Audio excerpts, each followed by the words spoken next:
Sheila?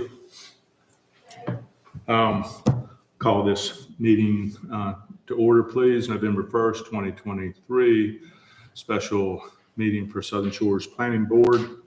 If you would, please stand and join me in the Pledge of Allegiance. We have the flag. All right. I pledge allegiance to the flag of the United States of America and to the republic for which it stands, one nation, under God, indivisible, with liberty and justice for all.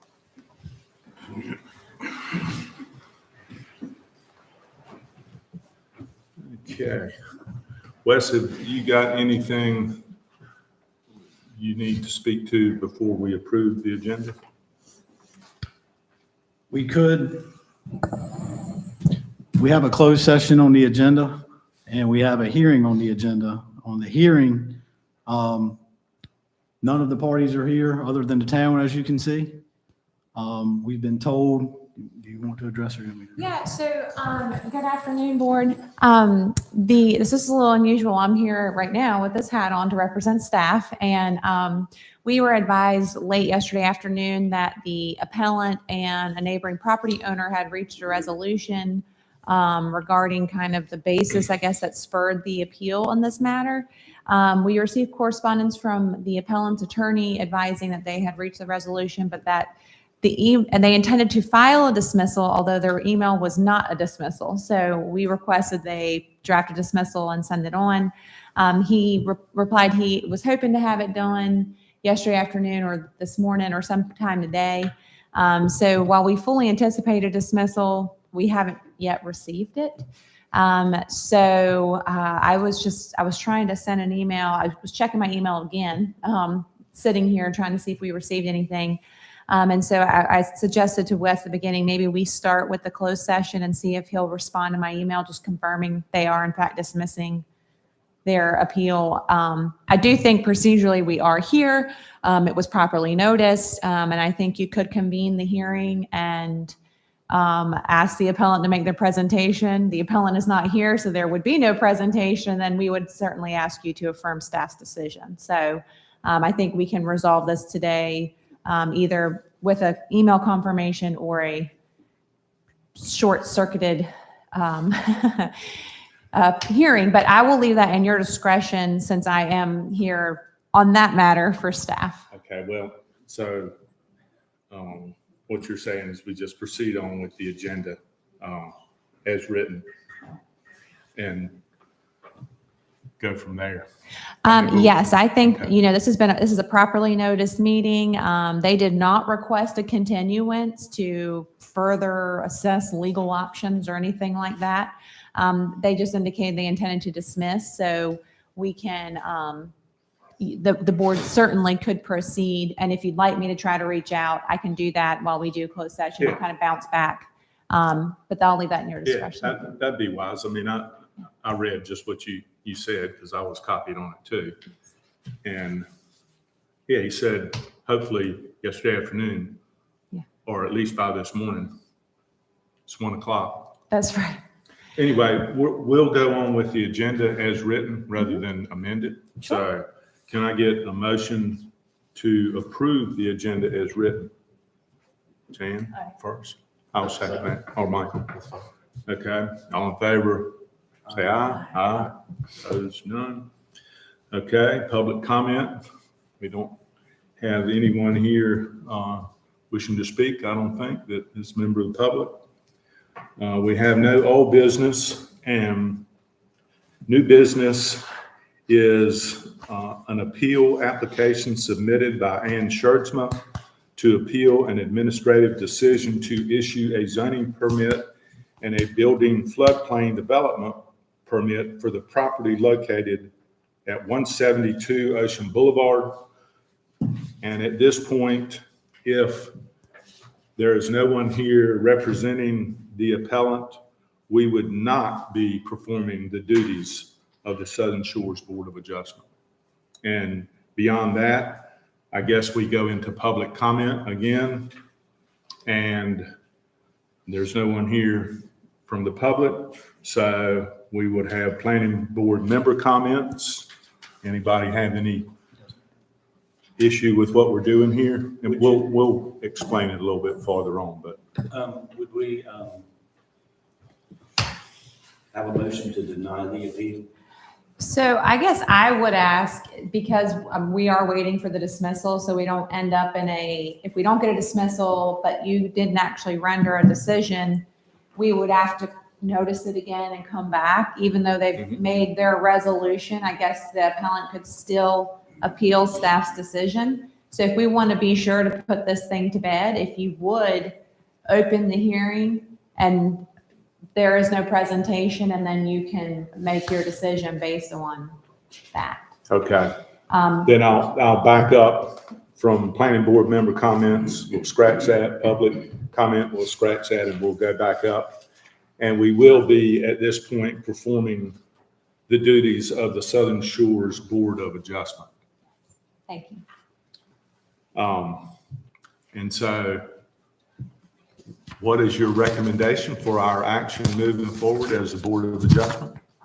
So at this juncture, I believe, Mr. Chair, you have the order of hearing maybe in your packet. I do. And so I would ask, there are some preliminary statements that are generally made. I don't think that those are necessary. This board is well versed in how to proceed with these appeals and the legal standard with these appeals.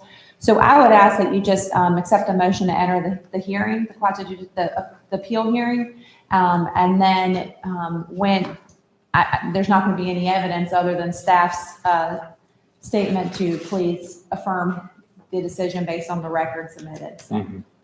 So what you're saying is we just make a motion to accept the appeal, or?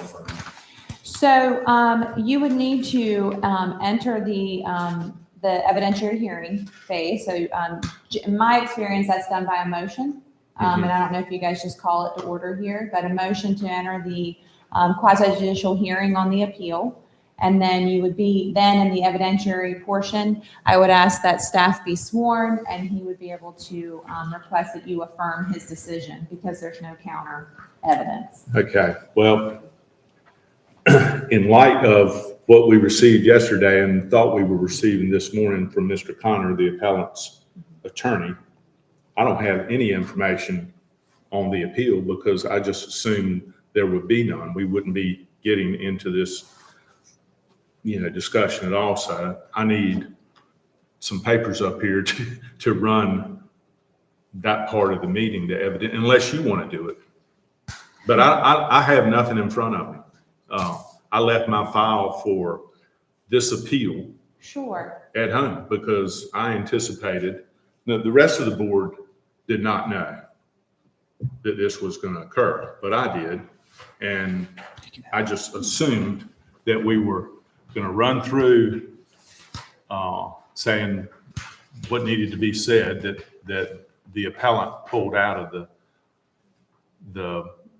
the appeal, but we don't have that yet. So I don't have any papers. So I'm cold up here. All right. Well, we can certainly give you staff's packet if that would be helpful. And I don't mind from the town's perspective requesting that there's an extra packet there. Perfect. Making the necessary requests as we move through procedurally. So I would request that the board make a motion to enter the hearing so that we can.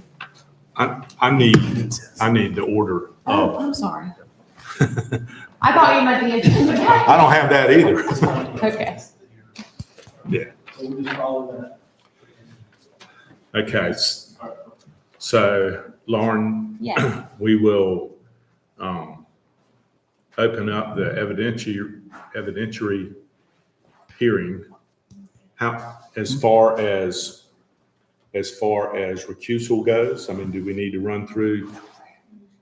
Yes. Okay, well, I'm going to be reading what the board attorney would normally read Yes, sir. in this procedure Yes, sir. to the board. And then I'm going to ask for yes or no's on any of this. Has any board member communicated with other board members, the applicant, or town staff about this application? Does any board member have a fixed opinion that is not susceptible to change? Does any board member have a close familial, business, or associational relationship with the applicant? Does any board member have a financial interest in this outcome of this matter? Each member, if their answer is yes to any of these questions, if yes, then they have a conflict and can recuse themselves, or the board can vote to recuse them. Does anyone have yes to any of those questions?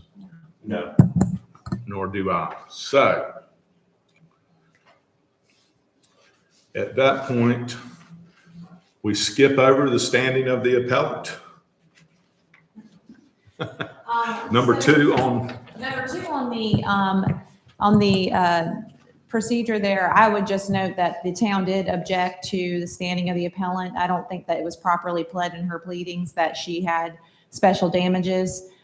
You can certainly rule otherwise, but for the record, I would just note that. And I just want to just convey to the board that the town manager just noted that the appellant was on the phone and said that they expected to have the dismissal in today, and that she did request that it be continued so that she can get the dismissal in. I'm not certain why, but I just want to, in full candor, convey that to the board.